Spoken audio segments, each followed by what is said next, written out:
Titre du journal, le président de la République est à Davos, professeur Alpha Condé, représentant des pays du bec de perroquet, présente la nouvelle méthode de lutte contre Ebola et surtout appelle la communauté internationale à plus de soutien. Et puis le virus Ebola recule en Guinée, le ministre Haluseni Makaneraka de la communication dans le Moria pour contrer les réticences dans les villages frontaliers. Enfin, Conakry au rythme de la Coupe d'Afrique des Nations et les étrangers en font le bonheur des fans du Curon. Guinée Info de ce soir, nous irons dans certains endroits de la capitale. Encore, voilà pour les titres, encore une fois, bonsoir à toutes et à tous, bienvenue. Tout d'abord, ce message départ à Sa Majesté Salam bin Abdelaziz Al Saoud, roi de l'Arabie Saoudite, serviteur de 2 saintes mosquées.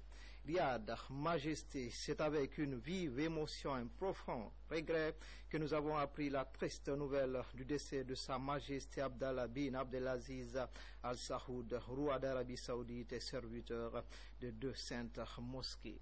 En cette douloureuse circonstance, le peuple de Guinée et son gouvernement se joignent à moi pour adresser nos sincères condoléances au peuple frère saoudien, singulièrement à la famille royale éplorée. Nous nous souviendrons de Sa Majesté comme un éminent homme d'État, grand bâtisseur de la nation saoudienne et fervent défenseur des idéaux de la Oumma islamique. Puisse Allah, le Tout-Puissant, le très clément et le miséricordieux, accorder sa grâce à l'illustre défunt et l'accueillir en son paradis éternel. En vous priant d'accepter mes sentiments de compassion, veuillez agréer, Majesté, l'assurance de ma très haute considération. Conakry, le 23 janvier 2015, professeur Alpha Condé, président de la République, chef de l'État. À la une de ce journal, le chef de l'État est actuellement à Davos et en Suisse au cours d'un panel. Professeur Alpha Condé, en tant que représentant des pays du bec de perroquet, a présenté la nouvelle stratégie de lutte contre Ebola en moins de 60 jours et surtout appelé la communauté internationale au renforcement du système sanitaire dans les pays touchés. Envoyé spécial, Sanasi Keita. Mais c'est pas où? Non. Le nouveau plan Ebola 0 en 60 jours, mis en place par le gouvernement guinéen, tient à cœur le président de la République. Une ambition que professeur Alpha Condé souhaite réaliser très rapidement avec l'appui de la communauté internationale. Devant ce parterre de personnalités, le porteur de messages des pays du bec de perroquet indique: c'est qu'aujourd'hui, nous savons exactement ce qu'il faut faire pour guérir l'Ebola. Nous savons ce que c'est l'Ebola. Nous savons évidemment, dans la mesure où nous avons 3 pays, évidemment, notre premier problème, c'est comment couper la chaîne de contamination pour qu'un pays ne soit affecté à partir de l'autre pays, comment couper la chaîne de contamination. Deuxièmement, comment prendre les malades à temps, parce que quand le malade a pris à temps, il a plus de chances de guérir. Ensuite, troisièmement, comment suivre le contact à 100% pendant 21 jours. Pour gagner très rapidement le combat contre la maladie à virus Ebola, le président de la République insiste auprès de la communauté internationale sur 2 choses. La première chose, c'est une mobilisation mondiale totale et de nouvelles méthodes de faire face à l'Ebola, parce que nous avons vu que les structures traditionnelles n'ont pas pu répondre à temps d'Ebola. Est-ce qu'il ne s'agit pas maintenant d'imaginer une nouvelle structure qui nous permette de faire face? La deuxième, c'est que nos pays n'ont pas de système sanitaire très performant. Donc, indépendamment de la lutte la plus importante qui est aujourd'hui de mettre fin à l'Ebola, c'est de renforcer le système sanitaire des pays africains, non seulement au niveau des laboratoires, mais au niveau des recherches, au niveau de la formation, pour que nous soyons en mesure de détecter n'importe quel virus et de soigner, non pas attendre que les urgences viennent de l'extérieur. Le président de la République a en outre appelé la communauté internationale à se pencher sur la question de l'annulation de la dette bilatérale et multilatérale des pays atteints par l'épidémie. Une communauté internationale aujourd'hui plus que jamais mobilisée pour non seulement appuyer les pays en proie à la maladie, mais aussi et surtout pour les aider à la circonscrire. Restons toujours à Davos où le chef de l'État a reçu en audience la directrice générale du Fonds monétaire international. Les entretiens entre professeur Alpha Condé et Christine Lagarde ont porté sur l'annulation de la dette bi- et multilatérale des pays touchés par Ebola, l'assistance budgétaire, mais surtout la relance de l'économie guinéenne après Ebola. Envoyé spécial à Davos, Sanasi Keita. L'entretien entre le président de la République et la directrice générale du Fonds monétaire international a gravité autour de plusieurs sujets, comme la maladie à virus Ebola. La directrice générale du Fonds monétaire a été reçue par le président de la République pour faire le point d'abord sur l'ensemble de soutien du FMI à la Guinée dans le cadre de la lutte contre Ebola et ensuite faire le point sur le programme économique et financier qui est en train d'être déroulé avec le FMI dans les meilleures conditions et également faire le point sur la recommandation de la CEA au titre de l'annulation de la dette bi- et multilatérale des 3 pays, la Guinée, le Libéria et la Sierra Leone. Demander un appui du FMI dans le cadre du soutien à cette initiative pour que les pays puissent bénéficier de cette annulation de la dette. Et également essayer de demander au Fonds monétaire une assistance sous forme d'appui budgétaire et aussi une implication dans le cadre de la relance de l'économie guinéenne après Ebola. Le plan Ebola 0 en 60 jours, mis en place par le gouvernement sous la houlette du chef de l'État, a été vivement salué par Christine Lagarde. Après Washington, Christine Lagarde vient également exprimer au professeur Alpha Condé, ici à Davos, le soutien de son institution bancaire à la Guinée, en vue de tourner définitivement la page Ebola pour continuer sa marche vers le développement économique entamé. Dans le reste de l'actualité, ce chiffre à retenir ce soir à 160 milliards de francs guinéens, c'est le montant qu'il faut offert, entendez, fonds d'entretien routier pour relever les défis de 2015. C'est ce qui ressort de la 22e session du conseil d'administration de cette institution, une session présidée par le ministre des Travaux publics. Explication Moussa Komara, Denise Timbo-Mongono. En toile de fond, examen et adoption du budget 2015 et du rapport du commissaire aux comptes pour l'exercice clos au 31 décembre 2013. La particularité du budget 2015, c'est que les engagements, le report des engagements, nous avons énormément intervenu l'année précédente pour entretenir, la pluviométrie a été très conséquente. Nous avons eu beaucoup d'actions d'urgence qui n'étaient pas prévues dans le budget, donc qui ont grévé énormément le budget. Ce qui fait que le budget 2015 va être pratiquement consommé par les engagements que nous reportons en 2015. La Direction générale du fer a également égrené quelques réalisations de l'année écoulée. Il s'agit du financement des routes anciennes en terre et des ouvrages de franchissement dans les zones inaccessibles du pays, notamment Zérekouré et Yomo. Pour Suleiman Traoré, ces résultats sont insuffisants. Il ambitionne de s'employer cette année sur les terrains afin de faciliter la mobilité des populations. Malgré cette volonté, le budget alloué à la direction laisse à désirer. Le fonctionnement du fer est lié à la redevance d'entretien routier qui est calculée, qui est prélevée sur les ventes de carburant. Les grandes sociétés n'étant pas opérationnelles, il y a eu une baisse drastique à ce niveau qui est remarquable, qui fait que le fer aujourd'hui ne dispose pas toutes les capacités nécessaires pour financer l'entretien routier. Cette année, le budget prévisionnel du fonds d'entretien routier s'élève à 160 milliards de francs guinéens, alors que les besoins exprimés par les maîtres d'ouvrage que finance le fer est de 804 milliards de francs guinéens. Tout un défi. Au projet d'appui à la gouvernance dans le secteur minier, l'heure est à la formation des cadres de l'administration. Un seul thème a été abordé au cours de cette rencontre de Conakry, la technique de gestion des projets. Abdoulaye Ningelande Diallo nous signe ce reportage. Le constat démontre qu'en Guinée, l'échec d'exécution des projets est souvent lié au manque de planification, un processus qui détermine les objectifs à atteindre ainsi que les délais d'exécution. Pour relever ce défi, des cadres de l'administration bénéficient d'une formation sur les techniques de gestion des projets. Au bout du rouleau, les participants pourront mieux organiser leurs activités. Ils pourront mieux mettre en œuvre leurs activités en respectant les questions de coût, en respectant les questions de délai, et ils seront mieux outillés avec l'outil MS Project pour conduire effectivement ces activités. Durant 6 jours, ces participants vont parfaire leurs connaissances afin d'assurer la bonne gouvernance dans tous les secteurs d'activité. Des engins roulants pour le gouverneur de Conakry et les 5 communes de la capitale. C'est un geste de la coordination nationale de riposte contre Ebola.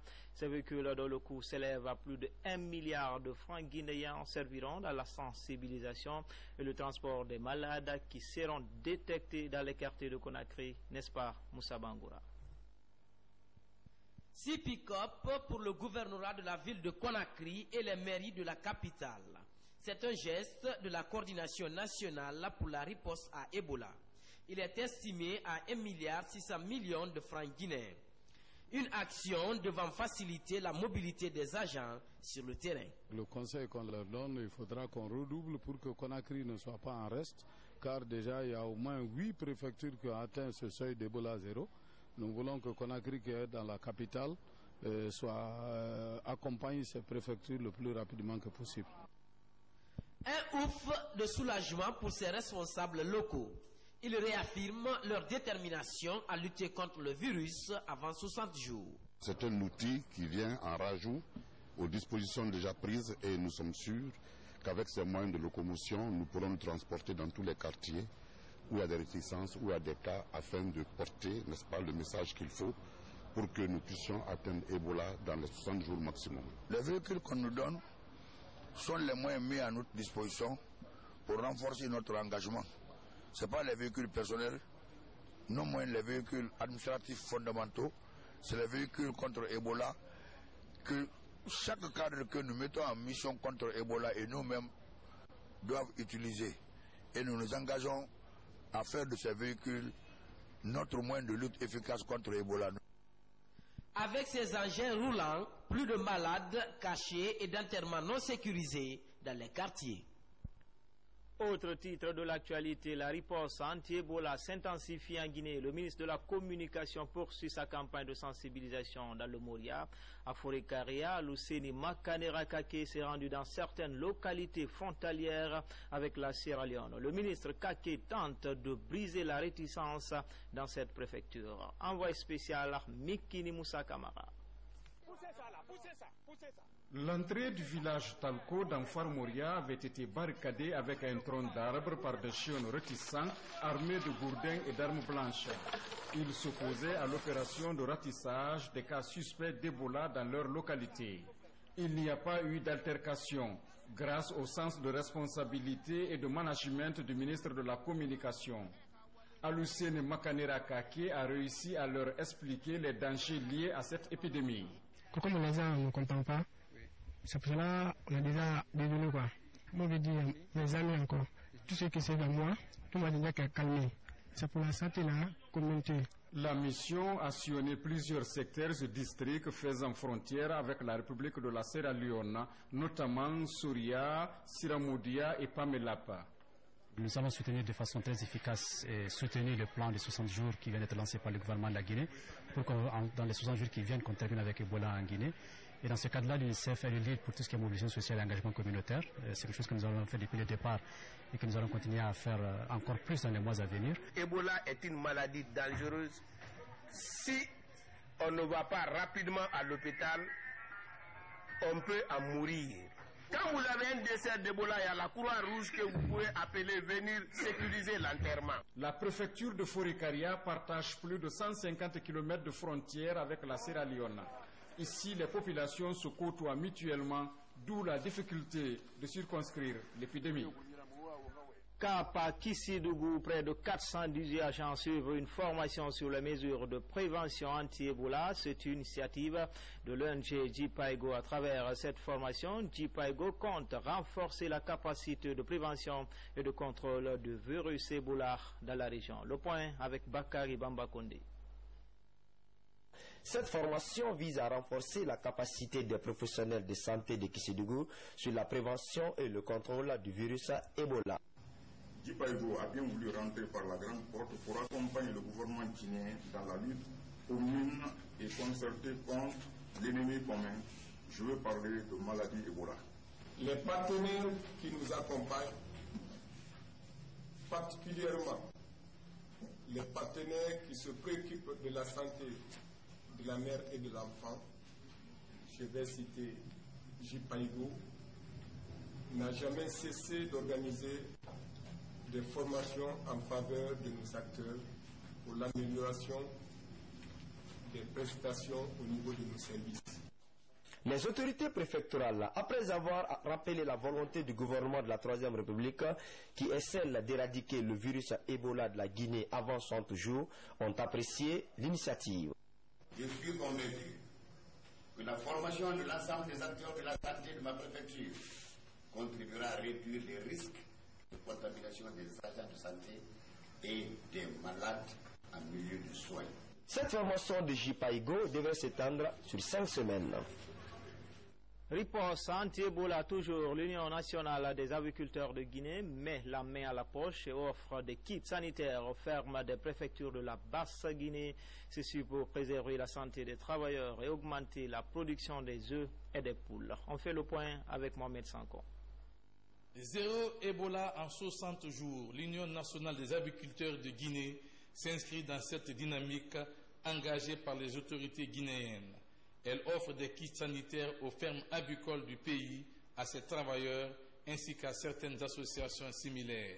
Ceci pour maximiser la production des œufs et de la poule, frappée de plein fouet par une épidémie qui a fait plus de 1000 victimes humaines. Nous sommes contre Ebola. Ce n'est pas l'État seulement qui ont vu baisse de rentabilité. Franchement, c'est un cas général. Tout le monde a senti l'effet de Ebola. Des seaux en plastique avec robinet, du savon, du chlore, des échantillons de gants, de l'eau de javel et des pulvérisateurs permettront aux bénéficiaires de couper la chaîne de transmission de la maladie Ebola. Au nom de la ferme, je remercie l'UNAGDO du Ciment et je pense que c'est une manière effective de lutter contre la fièvre à virus Ebola.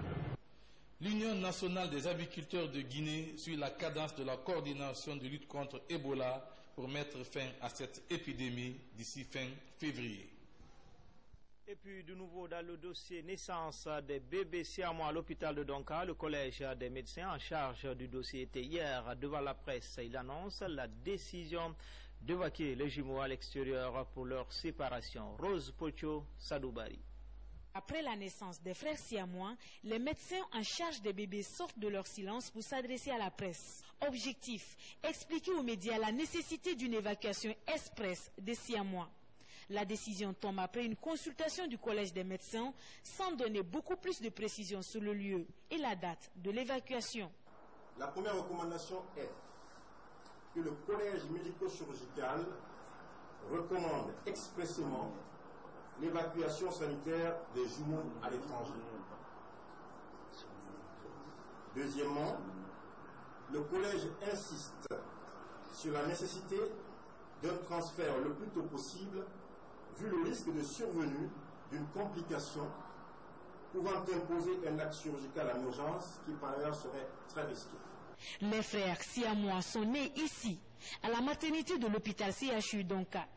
2 jours après, ils sont transférés à la chirurgie pédiatrique. Ils sont ensuite suivis par ces médecins et d'autres médecins de néonatologie. Pour le collège des médecins, c'est le premier cas de siamois qui naissent vivants au sein du centre. En attendant la séparation des jumeaux, la mère des bébés, elle reste confiante et se remet à la compétence des médecins. Dans le pays profond, la commune rurale de Hermakono, préfecture de Farana, dispose désormais d'un collège flambant neuf, un bloc administratif, une salle de réunion et autres accessoires. C'est un geste du WACF BID Guinée qui vise à améliorer les conditions d'études des enfants de cette localité. Solide Kira, du retour du village natal. C'est un collège flambant neuf, entièrement équipé avec un bloc administratif comportant des bureaux. Si la trine et un puits amélioré complètent la liste des accessoires de l'ouvrage. C'est une œuvre du WACF BID Guinée, une institution humanitaire qui intervient dans les domaines comme l'éducation et la santé. Elle est l'aboutissement d'un projet longtemps ambitionné par les fils ressortissants, réunis au sein de l'ADESI, entendez, Association pour le développement économique et social, intégrée de Hermakono. Tout a commencé en février 2013, lorsque vos fils de Hermakono, les fils de Hermakono, établis à Conakry, ont décidé de se réconcilier, de faire table rase du passé. L'inauguration de cette infrastructure a mobilisé autorités politiques et administratives de Farana. Sa réalisation répond parfaitement aux objectifs d'éducation pour tous d'ici 2025 prônés par les nouvelles autorités du pays. La préservation de l'édifice est ainsi vivement sollicitée par le WACF BID Guinée. Nous sommes tous préoccupés par le développement de nos communautés, de nos villages. Et donc, à ce titre, j'ai tout fait, j'ai fait des démarches parce que ça a trouvé que j'étais en relation parfaite avec le WACF du Guinée et que vraiment c'est cette institution que je connais, qui intervient dans le domaine de l'éducation. J'ai posé mon problème et ça a été accepté sans aucune difficulté. Ce site est le chantier du centre culturel de la commune rurale de Hermakono. Les travaux sont exécutés par le programme d'appui aux collectivités villageoises PACV dans sa phase 2. L'achèvement des travaux de construction préoccupe l'autorité préfectorale qui entend impulser le développement socio-économique de Farana, notamment au niveau des communautés à la base. Environnement dans les contreforts du Fouta Djallon, l'ONG Solidarité entend participer de façon active à la préservation de l'écosystème de Dalaba. Cette ONG vient de procéder à la clôture de plus de 7 km dans le district de Séoudé. La démarche vise à lutter contre la déforestation dans cette localité. RTG Labé, Sarafdine Diallo, Algassimouba. Communément appelée Suisse de l'Afrique, la préfecture de Dalaba, en plus d'avoir un climat doux et tempéré, est aussi caractérisée par une chaîne de montagnes couvertes de pins et de sapins. Pour préserver l'environnement dans ce climat foutanien, l'ONG Solidarité décide de poser ses valises dans le district de Séoudé. La sécurisation des tapades, la restauration du couvert végétal, la création de pépinières forestières où nous allons mettre des acacias monzium, du grevillea et d'autres espèces d'arbres fruitiers pour permettre à la population de lutter contre la pauvreté. Un engagement qui s'est matérialisé par la clôture des 7 km de superficie qui couvrent cette localité. L'ONG Solidarité nous a aidés pour la clôture. Nous aussi, l'entretien, ça nous revient. Et nous allons entretenir très bien la clôture. Le lancement de ce projet financé par le Fonds pour l'environnement mondial pourrait être une aubaine pour les populations de Séoudé, de renforcer la préservation de leur écosystème. En plus bref, le ministère de l'Action sociale et l'UNFPA préoccupé de la situation des filles issues des milieux défavorisés. Ainsi, 300 jeunes filles des préfectures de Kindia et du Brika seront bientôt formées en couture, teinture, art culinaire, transformation agroalimentaire et saponification. Le démarrage des sessions de formation est prévu le 26 janvier et le lancement officiel des dites sessions le 30 janvier à Kindia et le 2 février à Dubrika. Toujours dans l'actualité, le présumé auteur de l'explosion de la grenade dans un bar de la banlieue de Conakry a été arrêté et déféré à la justice. L'on se rappelle que c'est le jour de la rencontre Guinée-Côte d'Ivoire comptant pour la Coupe d'Afrique des Nations que cette explosion est survenue du côté de Dar es Salaam. Adjudant Sekou Kamano, correspondant de la presse militaire. 72 heures après l'explosion de la grenade au quartier Dar es Salaam dans la commune de Ratoma, le présumé auteur est déféré par la brigade de recherche de Matam. Mohamed Lamine Kamara, la trentaine environ, n'est pas un militaire. Contrairement à certaines allégations qui circulent à Conakry, cette explosion a fait un mort et 5 blessés. J'ai retiré cette grenade dans les mains des enfants à la décharge de Combos. Je ne savais pas le danger. C'est au cours du match du Sili que j'ai vu un gage se dégager et je l'ai jeté. C'était le mardi 20 janvier 2015 aux environs de 16 heures. Mon unité a été saisie par un message radio de l'explosion d'une grenade dans le quartier Dar es Salaam. C'est ainsi que j'ai constitué une équipe conduite par mon adjoint. Ils se sont rendus sur les lieux. Alors, ils ont procédé au secours des premiers blessés, puis ils ont interpellé l'auteur des faits. Cet incident relance le débat sur la détention et la circulation illicite des armes légères dans le pays. Pour éviter ce genre de drame, invite est faite aux citoyens de dénoncer aux forces de sécurité toute détention illégale d'armes de guerre.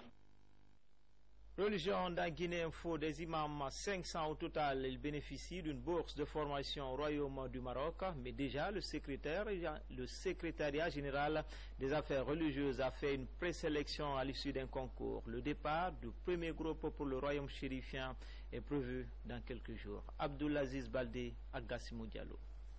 Un premier convoi de 100 imams, lauréats du concours national guinéen, s'apprête à rallier le Royaume chérifien. Sur plus de 450 candidats en liste, seulement 100 imams ont réussi à convaincre les membres du jury du secrétariat général aux affaires religieuses. À l'issue de ces épreuves, El Haj Mamadou Bobo, 38 ans, est arrivé en tête de ce concours. Avant tout, nous remercions Allah qui nous a choisis parmi des milliers de Guinéens pour représenter notre pays. Autre particularité de cette formation islamique au Maroc, c'est la participation de 20 femmes pour la première fois à la formation comme prédicatrices religieuses. Le monde avance. Il faut que les femmes musulmanes encore avancent avec le monde. Il faut qu'on apprenne tout, le français, l'informatique, et on élargit notre connaissance. Le concours national des imams a été réalisé par une grande commission, là où les gens chacun a juré qu'il ne va pas trahir les principes de ce concours. Personne ne va jamais donner un secret d'une question qui sera demandée à un candidat. C'est en mars 2014 que le roi Mohamed VI avait promis à l'occasion de sa visite officielle de 72 heures à Conakry que 500 imams guinéens seront formés gratuitement au Maroc. L'idéal est de montrer l'importance de la dimension religieuse dans l'armature des relations historiques qui existent entre Conakry et Rabat. Encore avec la 3e édition du Ziara annuel aux lectures du Saint-Coran dans la cité sainte d'El Hadj Oumar Tall, l'événement a connu une grande mobilisation. Le rayonnement de la foi islamique et la quiétude sociale ont meublé les différentes cérémonies de prière. Younousa Tawel Kamara, de retour de Dinguiraye. Des cantiques religieux pour annoncer les couleurs de la 3e Ziara ou la lecture du Saint-Coran dans la ville sainte de Dinguiraye. C'est une tradition chez les descendants de la Oumar Tall d'implorer la grâce divine à travers la lecture du Saint-Coran et des prières pour le rayonnement de l'islam de la localité, mais aussi pour la consolidation des liens parentaux entre les frères musulmans. C'est d'abord faire ressusciter les morts, reconnaître la valeur de nos ancêtres qui nous ont initiés sur la voie de l'islam, qui ont fondé cette ville. Donc vouloir ne pas organiser cette ziara, c'est les classer dans l'oubli. Il y a une prière pour se prier la bénédiction divine pour la prospérité de la famille, de l'islam, l'épanouissement de l'islam et la paix dans notre pays. Ces frères musulmans venus des 4 régions naturelles de la Guinée et d'ailleurs ont mis la 3e Ziara à profit pour parler du développement socio-économique de la préfecture de Dinguiraye. Quand on se réunit, on pourra parler beaucoup de choses pour développer pour l'islam et nous autres mêmes. On a des mosquées et tout est prévu pour construire des centres islamiques aussi, ou bien les centres coraniques, ou bien des hôpitaux, ou bien... Le rendez-vous de la 4e Ziara annuelle est pris pour l'année prochaine ici à Dinguiraye, la cité sainte de l'El Hadj Oumar Tall. Des écrans géants dans certains endroits de la capitale, c'est pour permettre aux fans de foot de suivre les différentes compétitions. Après la Coupe du Monde, dans certains lieux publics de Conakry, les jeunes aiment s'y rendre pour vibrer au rythme de la Coupe d'Afrique des Nations et apporter leur soutien aux 11 Guinéens. Notre reporter Ibrahim Assouri Blacki Bangoura a sillonné certains sites. Voici son reportage. La Coupe d'Afrique des Nations Guinée équatoriale 2015 est bien suivie dans la capitale Conakry. Si certains citoyens choisissent les bureaux et habitations pour suivre les matchs, d'autres par contre préfèrent les sites publics aménagés par l'État. Ils sont au nombre de 36 et couvrent l'essentiel des endroits d'affluence des jeunes de la capitale Conakry. Ces endroits abritent les vidéoprojecteurs qui captent l'attention de bon nombre d'amoureux de football. S'il y a de l'ambiance, tu te sens dans un stade de football. C'est-à-dire que tout se passe très bien, c'est les jeunes qui sont là, c'est une maison de jeunes, ça se passe à merveille. C'est pourquoi j'ai préféré bouder mon écran, venir près de mes collègues, mes petits frères et puis les femmes qui sont là pour regarder le football en famille et dans l'ambiance. Ce sont des sociétés UMS et Bolloré qui ont appuyé le ministère de la Jeunesse pour le réabonnement, la réinstallation et la fourniture des sites en carburant. afin de participer à l'émancipation de la jeunesse guinéenne. L'objectif pour nous est de rester dans la continuité de cette solidarité envers la jeunesse et les populations de toutes les communes pour qu'elles puissent à nouveau suivre un événement aussi important que la Coupe d'Afrique des Nations qui a lieu en ce moment en Guinée équatoriale. Pour pérenniser l'initiative, le ministère de la Jeunesse et de l'Emploi des Jeunes met une équipe de veille sur le site. L'opération vise à préserver ces endroits afin de permettre à la jeunesse guinéenne de vivre les événements en direct. Enfin, pour être plus complet, le Silu de Guinée joue ce samedi contre les Lions indomptables du Cameroun avec le retour de Sédou Bassouma Konkole, Idrissa Silla, Wadol et Ibrahima Traoré et ses copains tenteront de dompter les Lions en pleine mutation. Bonne chance au Silu de Guinée. C'est tout pour les infos. Demain, vous serez avec Maferin Camara. Quant à moi, je vous retrouve ce dimanche. Grand merci à vous qui nous suivez à Malabo et partout dans le monde.